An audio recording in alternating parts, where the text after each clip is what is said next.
Assalamualaikum warahmatullahi wabarakatuh. Alhamdulillahi rabbil alamin, wabihi nasta'in ala umuri dunya waddin, wassalatu wassalamu ala ashrafil mursalin Sayyidina Muhammadin wa ala alihi wa ashabihi ajma'in. Subhanaka la ilma lana illa ma 'allamtana innaka antal alimul hakim. Rabbi shrah li sadri wa yassir li amri wa hlul 'uqdatam min lisani yafqahu qawli, amma ba'du. Fa inna asdaqal hadithi kitabullahi ta'ala wa khairal hadi hadi Muhammadin sallallahu alaihi wasallam wa syarral umuri muhdatsatuha wa kullu muhdatsatin bid'ah wa kullu bid'atin dhalalah wa kullu dhalalatin finnar. Hadirin hadirat jamaah Masjid Al-Mubarakah yang dirahmati Allah, alhamdulillah kita bertemu kembali dalam pengajian rutin yang diadakan setiap malam Senin, membaca kitab Tafsir Al-Munir. Kita akan lanjutkan kajian kitab Tafsir Al-Munir masih dalam surah Ali Imran. Kita masuk pada ayat yang ke-49 ya. Ayat yang ke-49. Bismillahirrahmanirrahim. Qala al-musannif rahimahullahu ta'ala wa ghafara lahu wa liwalidayhi wa limasyayikhihi wa nafa'ana bi ulumihi fid dharain amin. Radhiyallahu ankum. Qala radhiyallahu an.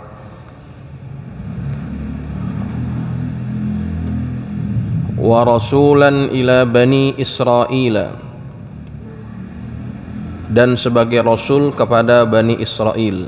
Jadi ini nyambung kepada ayat yang sebelumnya, bahwa tugas daripada Nabi Isa adalah wa yu'allimuhul kitaba wal hikmata wat taurata wal injil, kemudian wa rasulan ila Bani Israel, dan menjadi rasul kepada Bani Israel, ay kullihim, yakni kepada keseluruhan daripada Bani Israel. Jadi Nabi Isa itu adalah nabi yang khusus buat Bani Israel saja, tidak kepada tidak kepada golongan yang lainnya. Maka kalau ada ajaran yang dinisbahkan kepada Nabi Isa ataupun kepada ajarannya Nabi Isa, diajarkan atau dimisionarikan kepada selain daripada Bani Israel, sebetulnya itu sudah menyalahi aturan. Ya, misalkan agama Nasrani didakwahkan kepada selain Bani Israel, itu sudah tidak sesuai, karena Nabi Isa itu ya, ajaran Nasrani itu hanya untuk Bani Israel, bukan untuk yang lain. Dan ketika ada Nabi Muhammad, maka semuanya ajaran yang dibawa oleh nabi-nabi sebelum Nabi Muhammad itu dinasakh, dihapuskan dan diganti dengan risalah yang dibawa oleh Nabi Muhammad SAW. Waqila, dan dikatakan huwa ma'tufun 'alal ahwalis sabiqah, ia diatofkan kepada keadaan yang sebelumnya, yang tadi itu ka'annahu qila halu kaunihi wajihan wa rasula ya. Jadi bahwasanya Nabi Isa itu dikatakan keadaannya itu adalah selain sebagai pemuka dan rasul, dan dia adalah seorang nabi.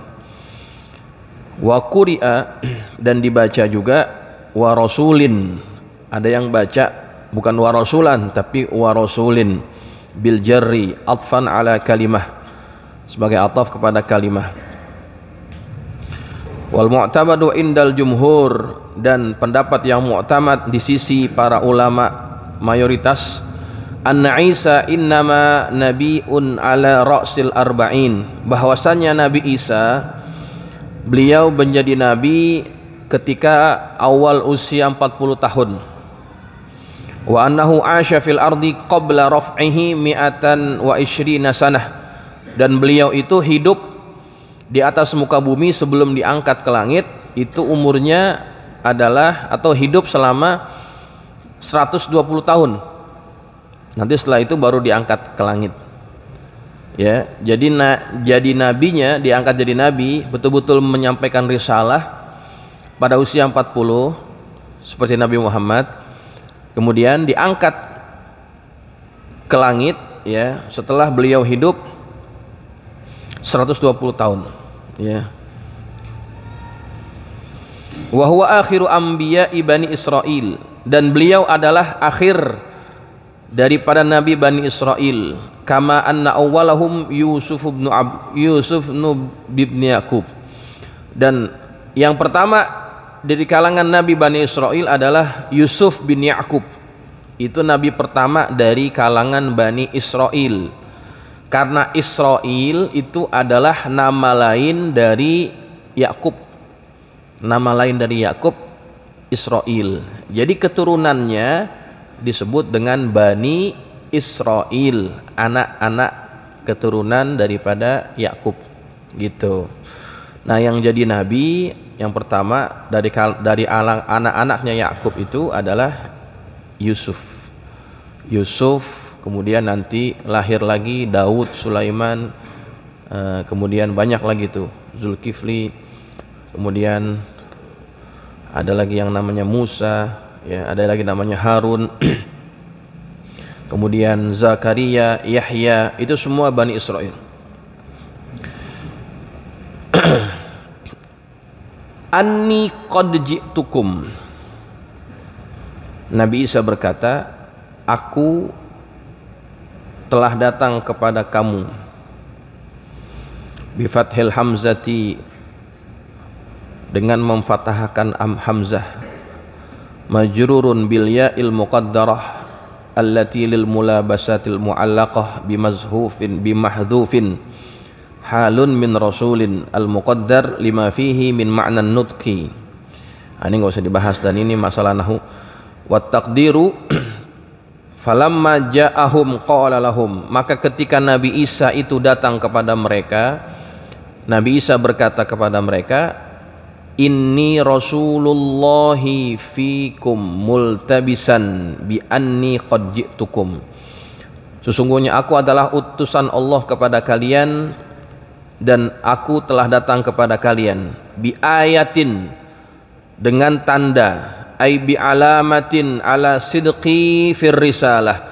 Saya datang sebagai utusan kepada kalian, sebagai nabi kepada kalian, dengan tanda yang menunjukkan kebenaran risalah yang saya bawa.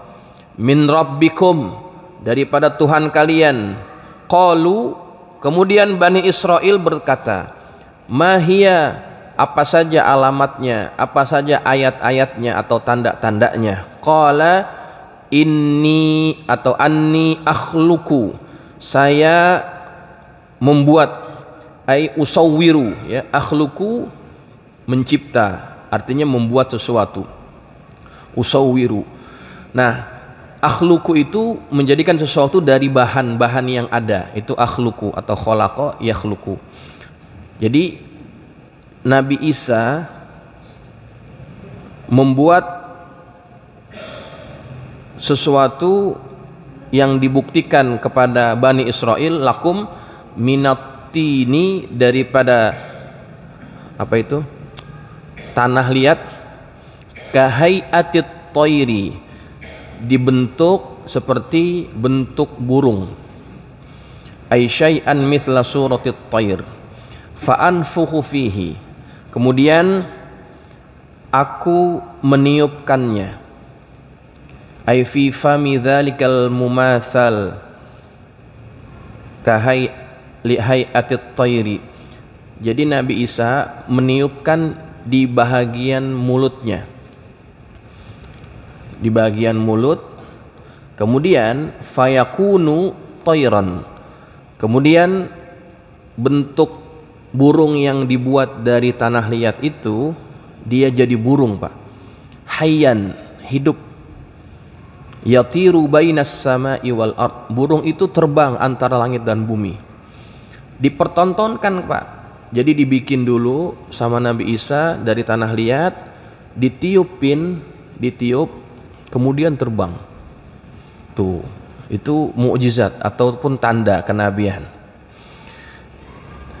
Kayak tukang gulali, Pak. Pernah lihat tukang gulali yang warnanya hijau sama merah? Waktu zaman kita SD itu masih ada, sekarang udah jarang. Hijau sama merah itu dibikin tuh. Bikin apaan? Macam-macam. Ada yang dibikin burung. Nah, bayangin tuh kayak begitu tuh, tapi bukan pakai gulali, pakai tanah liat. Jadi udah kelihatan bentuknya, ditiup, hidup. Terbang, terbang. Nah, ketika sudah lihat bukti kenabiannya, kira-kira mereka percaya nggak? Nggak. Nah, waktu itu Nabi Isa bilang begini, fa anfuhu tayran biiznillah, dengan izin Allah, ay bi amrihi ta'ala. Nah, jadi burung dengan izin Allah Subhanahu wa taala. Kemudian fatalabuhu bi khalqil khuffas. Setelah mereka ngelihat Nabi Isa bikin burung bisa hidup dari tanah liat, mereka minta dibikin dari yang lain, dibikinin untuk bentuk yang lain. Bentuknya apa? Khuffas. Khuffas ini artinya kelelawar, kalong, atau kampret, apalagi codot, itu dia tuh. Dibikinin, burung mah biasa katanya. Burung mah biasa, bikinin yang lebih hebat dari burung. Apaan? Kampret, kelelawar gitu ya. Kenapa diminta kelelawar? Li'annahu akmalut tayri khalqan, karena kelelawar ini adalah bentuk burung yang paling sempurna. Wa ablahu dilalatan alal qudrah, dan wa ablahu dilalatin alal qudrati li'annahu lahu naban wa asnanan, dan ia lebih bisa menunjukkan atas kekuasaan kamu, yang menunjukkan bukti bahwa kamu ini betul-betul nabi, bahwasannya kelelawar itu dia punya taring dan punya gigi. Kemudian wa yadhaku kama yadhakul insan, kata mereka kelelawar ini dia bisa ketawa seperti manusia ketawa. Betul Pak? Kelelawar bisa ketawa nggak? Hah? Belum pernah lihat kelelawar ketawa ya? Coba liatin di internet, udah bisa kita buka tuh kelelawar ketawa. Jadi dia ada giginya, kelelawar tuh ada giginya, ada taringnya. Dia kadang-kadang ketawa. Nggak percaya, lihat aja. Wa yatiru bi ghairi rishin, kelelawar dia bisa terbang tanpa ada bulu di sayapnya. Nggak ada kan sayapnya kelelawar, nggak ada kan? Cuman apa sih namanya tuh, sayapnya doang, tapi nggak ada bulunya. Burung yang lain kan kalau nggak ada bulunya nggak bisa terbang, kan begitu ya. Kalau misalkan nih kita punya burung dara, bulunya kita cabut atau bulunya kita kasih solatip, nggak bisa terbang dia tuh. Tapi kalau kelelawar, walaupun dia nggak punya bulu, dia bisa terbang. Tuh kehebatannya. Wala yasiru fi wala yubsiru fi dhau'in nahar wala fi zulmatil lail. Kelelawar ini tidak bisa melihat pada cahaya siang dan juga pada kegelapan malam. Tuh aneh nih binatang, terang nggak bisa ngelihat, gelap nggak bisa ngelihat. Wa innama yara fi sa'ataini, tapi kelelawar itu hanya bisa melihat pada 2 saat saja, pada dua keadaan, pada 2 ketika. Sa'atun ba'dal maghrib, saat yang satu adalah setelah maghrib dia bisa ngelihat. Wa sa'atun ba'da tulu'il fajri, dan satu lagi saat ketika terbit matahari, terbit fajar, dia baru bisa ngelihat tuh. Selain itu dia nggak bisa ngelihat. Makanya kalau malam-malam tuh kelelawar terbang kadang-kadang sering nabrak Pak, karena dia nggak bisa ngelihat. Gelap dia nggak bisa ngelihat, terang nggak bisa ngelihat tuh kelelawar. Wal unsa, dan kelelawar yang betina, minhu laha fadiyun, kelelawar betina dia punya payudara. Tahidu Kelelawar betina ini dia haid. Wa tatahharu, dan dia bisa suci dari haid. Wa talidu, dan dia bisa beranak. Tuh. Makanya kelelawar itu mamalia. Sama seperti kita, mamalia, bukannya unggas. Pernah lihat payudara kelelawar? Atau pernah lihat darah haidnya kelelawar? Kelelawar itu haid, Pak. Ini fakta nih, ya. Kelelawar itu haid dan dia beranak, bukan bertelur. Jadi Nabi Isa diminta oleh Bani Israel disuruh bikin kelelawar karena dia lebih rumit. Dia lebih rumit daripada burung gitu ya. Ada giginya segala, ada taringnya macam-macam tadi disebutin. Falamma sawwara lahum khuffasan, ketika Nabi Isa membuatkan kelelawar bagi mereka, qalu, apa mereka katakan? Hadza sihrun, ini sihir. Tuh, nggak percaya dia, padahal dibikinin kelelawar hidup. Fahal indaka ghairah, apakah kamu punya bukti yang lain? Qala na'am, ya. Apa dia? Wa ubriul akmaha, aku bisa mengobati atau menyembuhkan orang yang buta. Bidduai, dengan doa yang aku panjatkan. Ai wa usahihul ladzi wulida a'ma, jadi aku bisa membuat sembuh orang yang lahir dalam keadaan buta, butanya dari lahir. Awil mamsuhul ainaini, ataupun orang yang matanya nggak ada, dia nggak bisa ngelihat karena bola matanya nggak ada, itu bisa diusap sama Nabi Isa ngelihat, Pak. Wal abroso, dan Nabi Isa bisa menyembuhkan orang yang sakit sopak. Sopak itu apa? Wa huwal ladzi fi jildihi bayadun syadid, orang yang di kulitnya itu ada warna putih di badannya, belang namanya, penyakit belang, itu namanya penyakit baros. Ada kan orang yang penyakit begitu, bukan panuan ya Pak, bukan panuan, tapi ini penyakit belang. Nanti lama-lama makin banyak tuh, seluruh badannya jadi putih. Begitu. Nabi Isa bisa sembuhkan itu. Falamma fa'ala dzalika, ketika Nabi Isa melakukan apa yang disebutkan tadi, menyembuhkan orang yang buta, menyembuhkan orang yang sakit belang, qalu, mereka berkata lagi, hadza sihrun, ini adalah sihir. Fahal indaka ghairah, apakah kamu punya yang lain? Qala na'am, saya masih punya tanda kenabian. Apalagi kata Nabi Isa, wa uhyil mauta biidznillah, saya bisa menghidupkan orang mati dengan izin Allah. Jadi lihat, apa yang Nabi Isa sebutkan itu semua dikaitkan dengan izin Allah. Ya, semuanya disebutkan atas izin Allah. Jadi maknanya perbuatan Nabi Isa itu adalah perbuatan Allah sebetulnya. Manusia nggak punya kekuatan.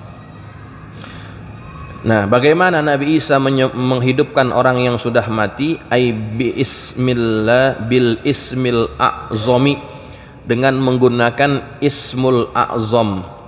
Apa itu ismul a'zam? Wa huwa ya hayyu ya qayyum. Ya hayyu ya qayyum, itu namanya ismullahil a'zam. Orang yang bisa menguasai ismullahil a'zam ini itu bisa melakukan hal-hal yang menakjubkan. Ya, kita lompat sedikit pada zaman Nabi Sulaiman. Nabi Sulaiman pernah menyuruh kepada seluruh anak buahnya, siapa yang bisa memindahkan singgasananya Balqis dari kerajaan Saba yang ada di Yaman. Kemudian Nabi Sulaiman ada di Palestina. Kan jauh Pak, siapa yang bisa mindahin dengan cara cepat? Kata Ifrit, kata ifrit ya, jin ifrit, saya yang akan melakukannya. Sebelum anda bangun dari tempat duduk anda, singgasananya Balkis sudah pindah kemari. Tuh, hebat nggak tuh? Kalah lalamuf pindah dari Sabah di Yaman ke Palestina. Nabi Sulaiman belum beranjak bangkit dari tempat duduknya itu udah pindah. Hebat. Tapi ada hamba Allah dari kalangan manusia yang bilang begini, saya bisa lebih cepat daripada apa yang dilakukan oleh ifrit. Sebelum anda berkedip, singgasananya udah pindah. Tuh. Sebelum Nabi Sulaiman berkedip itu udah pindah, Pak. Nah, hamba Allah yang hebat ini dikatakan dia bisa bikin begitu karena dia menguasai Ismullahil A'zam. Ya Hayyu ya Qayyum. Jadi kalau kita mau doa, kita bisa pakai tuh ya Hayyu ya Qayyum, ya Hayyu ya Qayyum. Maka dari itulah kemudian ayat yang paling hebat dalam Quran adalah ayatul kursi. Kenapa? Karena di dalam ayat itu ada Ismullahil A'zam. Allahu la ilaha illa huwal hayyul qayyum. Tuh. Nabi Isa waktu mau menghidupkan orang-orang mati ini, dia menggunakan Ismul A'zam. Ya, nama-nama yang agung daripada nama Allah, yaitu Hayyun ya Hayyu ya Qayyum. Fa ahya arba'ata anfusin. Kemudian Nabi Isa menghidupkan 4 orang. Ahya Azura. Nabi Isa menghidupkan yang namanya Azura atau Azura. Kalau di Malaysia banyak nih namanya Azura, kalau di Indonesia jarang. Azura atau Azura ba'da mautihi bi thalathati ayyamin. Setelah dia mati 3 hari sebelumnya, dihidupin lagi, hidup, Pak. Kemudian hatta asya wa waladalahu, hidup lagi, dia bisa beranak lagi. Tuh, lama hidupnya, bukan sebentaran. Dia hidup, berkeluarga lagi, punya anak lagi, Pak. Tuh. Nah, pertama tuh. Wa ahya ibnal ajuz. Dan yang kedua, Nabi Isa menghidupkan anak seorang perempuan tua. Wa huwa mayyitun mahmulun ala sarir, yang orang tersebut dia sudah mati dan berada di atas tempat tidurnya, artinya baru meninggal. Dihidupin nama Nabi Isa, fanazala an saririhi hayyan. Kemudian ketika dihidupkan oleh Nabi Isa, dia turun dari kasurnya hidup lagi. Hidup lagi, itu yang kedua. Wa raja'a ila ahlihi, dia kembali kepada keluarganya. Wa asya wa waladalahu, dia hidup lagi dan kemudian dia beranak pinak lagi.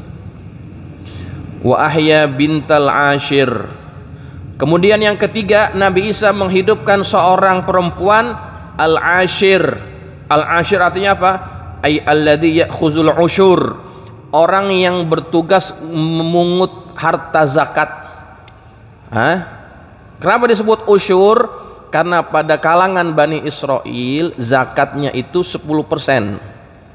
Bukan seperti kita 2,5%. Makanya disebut dia Ibnul Ashir, Bintul Ashir, perempuan yang punya kerjaan memungut harta zakat.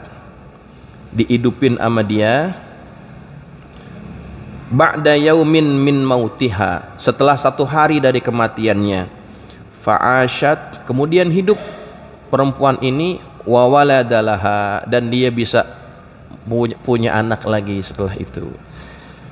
Nah, itu berarti udah 4 orang dihidupin nama Nabi Isa.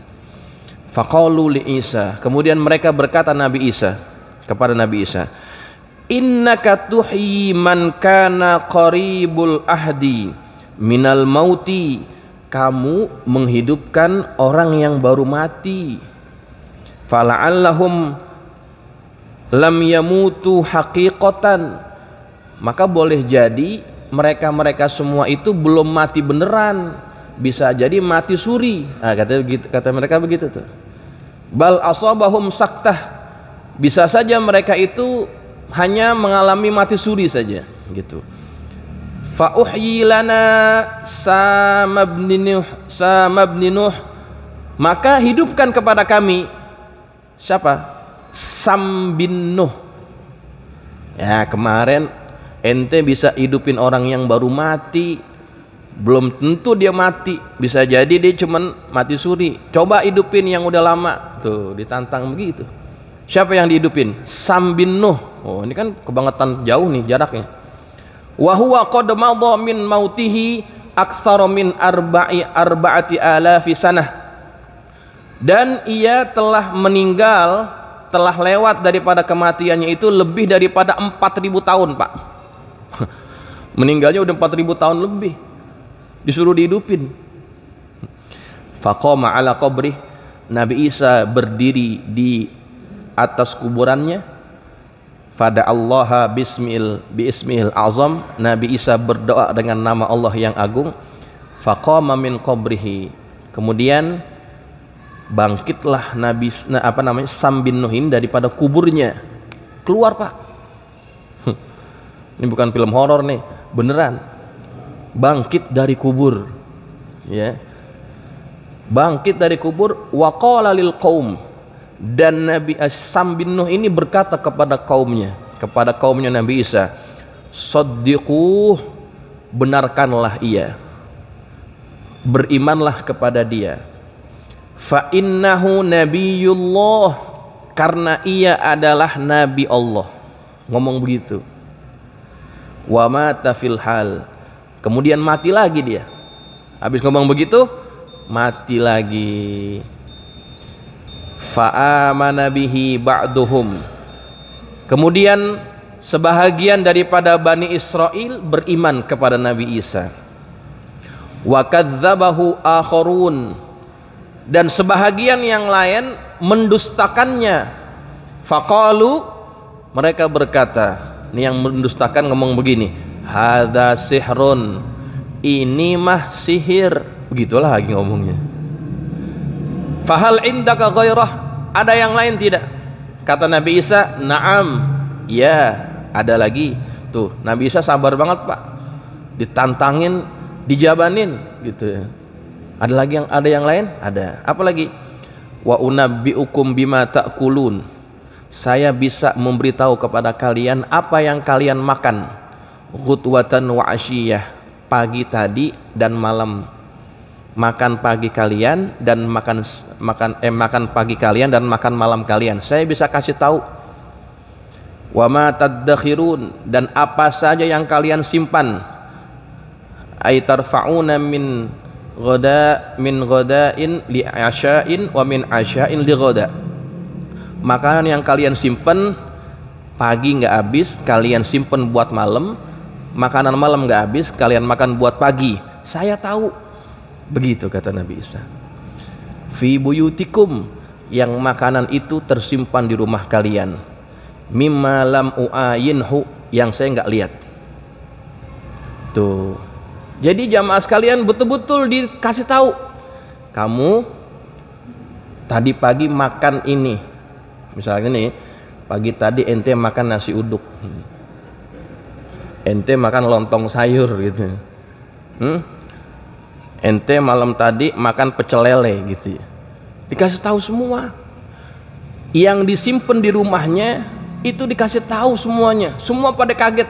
Loh, kok tahu Nabi Isa? Ya. Nah, jamaah sekalian, jadi semua mukjizat Nabi Isa ini adalah mukjizat yang kayaknya ini menurut mereka nih, ini mah bukan perbuatan manusia ini gitu ya. Sampai ngidupin orang mati bisa, ngidupin benda yang mati jadi hidup bisa, kemudian ngobatin orang sakit bisa, mengetahui yang tidak nampak dia juga tahu. Ini kan seolah-olah perbuatan Tuhan, Pak, gitu ya. Maka ada yang sangat ta'assub kepada Nabi Isa, sangat berlebihan mengkultuskan Nabi Isa sehingga kemudian mereka menganggap Nabi Isa itu adalah anaknya Tuhan gitu. Karena apa namanya, dilalah kenabiannya itu perbuatan-perbuatan Tuhan sebetulnya kan, yang tadi kita ceritain tuh. Maka itu yang kelebihan. Maka Nabi Muhammad pernah bilang, jangan kalian melebih-lebihkan saya seperti Bani Israel melebih-lebihkan Nabi Isa, sampai mereka menganggap Nabi Isa itu anak Tuhan. Begitu jamaah, begitu. Kalau memuji saja boleh, dengan qasidah, dengan syair boleh, tapi kalau sampai menganggap sebagai Tuhan itu sudah berlebihan. Itu terjadi pada zaman Nabi Isa alaihissalam, jamaah sekalian. Ya, padahal yang ditunjukkan itu adalah sebagai bukti kenabian, bukan bukti ketuhanan. Ya, inna fi dzalika, sesungguhnya yang demikian itu, ai fi ma qultu lakum min hadhil khamsah la ayatin, adalah tanda, ay li mu'jizatin qawiyatin dalatin ala sihhati risalati wa dilalatin wadihah, sebagai tanda bagi mukjizat yang kuat yang menunjukkan atas benarnya risalah saya, dan sebagai bukti yang sangat jelas, lakum, bagi kalian, in kuntum mu'minin, jika kalian beriman, ay musaddiqina intafa'tum biha, yang kalian membenarkannya, yang kalian mengambil manfaat daripada tanda-tanda itu. Nah jamaah sekalian, jadi fungsi mukjizat itu adalah melemahkan apa yang diyakini oleh orang-orang kafir. Tadinya nggak percaya, dilemahkan, dikasih mukjizat. Mukjizat itu dari perkataan ajaza, dilemahkan. Yang tadinya mereka nggak percaya jadi percaya, begitu. Itu tujuan daripada mukjizat. Nah jamaah sekalian, bagi nabi-nabi Allah semuanya dikasih mukjizat. Semua nabi ada mukjizat. Kalau selain nabi, maka diberikan juga kelebihan, tetapi namanya bukan mukjizat, yaitu karomah. Ya, karomah.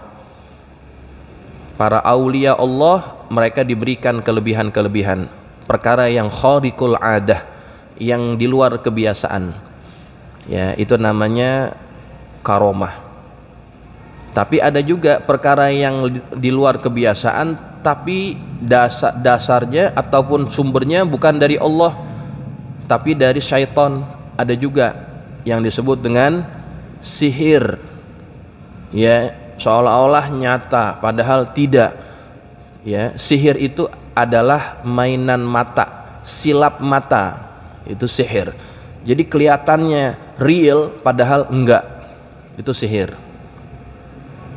Nah jamaah sekalian, nah itu sihir itu digandrungi oleh para pengikutnya Nabi Musa pada waktu itu.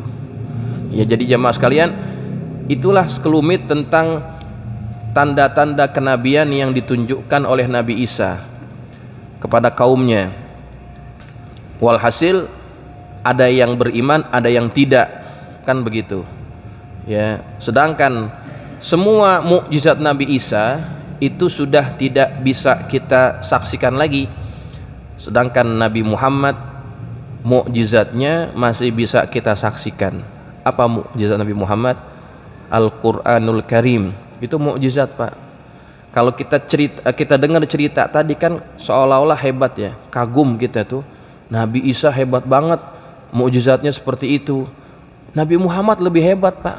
Apa mukjizatnya? Al-Qur'anul Karim. Sampai hari ini masih bisa kita baca. Ya.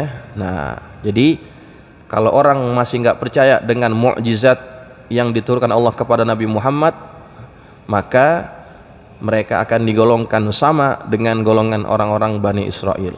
Ya, naudzubillah wal iyazubillah. Sampai di sini ada pertanyaan? Kalau ada silahkan. Oke. Silakan. Waalaikumsalam warahmatullahi wabarakatuh. Isa adalah nabi untuk khusus beberapa banyak Nabi Isa diberikan 4 mukjizat. Salah satu dapat membuat burung dari tanah serbang, dapat menyembuhkan orang buta sejak lahir, kemudian dan orang yang berpenyakit kusta dapat kemudian dapat menghidupkan orang mati. Itu semua seizin Allah. Kemudian dia tahu juga apa yang dimakan oleh mereka pagi hari, apa yang disimpan di rumahnya. Itu semuanya mukjizat dan atau seizin Allah. Pertanyaannya, ya, itu kan mukjizat itu disampaikan kepada Bani Israel. Sebagian percaya, sebagian nggak percaya. Sebagai manusia kan, Nabi Isa manusia. Itu ada rasa kecewa nggak Ustaz? Sebagian nggak percaya itu. Iya. Kemudian yang ingin saya tanyakan lebih lanjut, tadi apakah perbedaan antara karomah dan hikmah? Hikmah. Ya, karomah dan hikmah apa perbedaannya? Kalau mukjizat kan khusus katanya untuk Nabi, kalau untuk manusia itu ada karomah. Nah, apa bedanya dengan hikmah? Terima kasih Ustaz. Waalaikumsalam warahmatullahi. Apakah Nabi Isa kecewa setelah ada sebahagian Bani Israel yang tidak beriman? Secara manusiawi pasti kecewa. Itu pastilah secara manusiawi. Karena Nabi Muhammad pun mengalami hal yang sama. Ketika orang-orang terdekatnya tidak mau beriman, Nabi Muhammad bersedih. Itu manusiawi. Ya, tetapi tidak digambarkan dalam Quran apa yang dirasakan oleh Nabi Isa, ya. Karena di situ tidak ada yang kita bisa ambil pelajaran sebetulnya. Lain dengan Nabi Yunus. Nabi Yunus ketika dia dakwahkan kaumnya, dakwahnya itu nggak diterima, Nabi Yunus kesel. Keselnya sampai ninggalin. Nah, itu diceritakan dalam Quran. Kenapa diceritakan? Karena ada pelajaran buat kita. Tapi Nabi Isa, walaupun dia kecewa, dia nggak tunjukkan kekecewaan itu berlebihan, ya, begitu. Yang kemudian yang kedua, apa bedanya karomah dengan hikmah? Beda ya. Hikmah itu diberikan kepada orang-orang pilihan, walaupun bukan dari kalangan aulia Allah, ya. Wa may yu'tal hikmata faqad utiya khairan katsira. Barang siapa yang diberikan hikmah, maka ia adalah diberikan pemberian yang banyak, kebaikan yang banyak. Hikmah itu banyak maknanya. Di antaranya arti hikmah adalah kebijaksanaan. Itu satu. Ada yang mengartikan hikmah itu adalah al-hadis atau as-sunnah. Ada yang lagi mengatakan hikmah itu adalah ilmu. Ya, itu banyak tafsirannya. Artinya secara kesimpulannya, hikmah adalah sesuatu yang membuat kita semakin baik di mata Allah Subhanahu wa taala.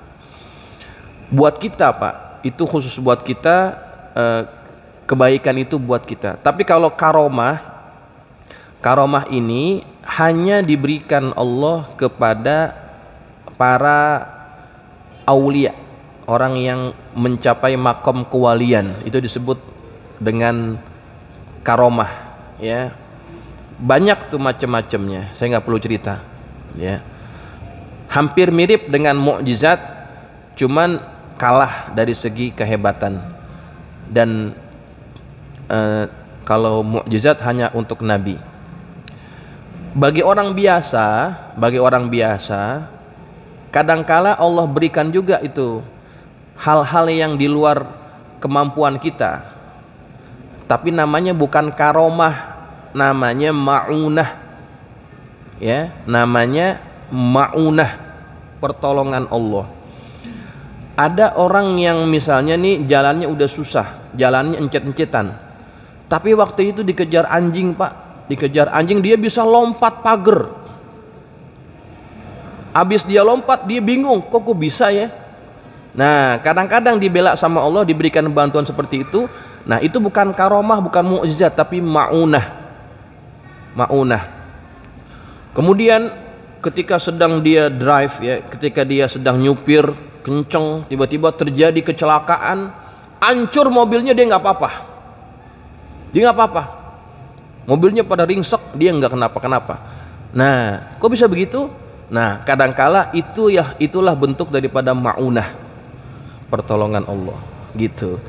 Jadi bagi orang biasa namanya ma'unah, bagi orang yang masuk makom kewalian disebut karomah, bagi nabi disebut mu'jizat. Ya, semuanya adalah pemberian karunia Allah Subhanahu wa taala dengan fungsi masing-masing, dengan fungsi yang berbeda-beda. Saya kira itu ya. Mudah-mudahan bermanfaat. Al-Fatihah.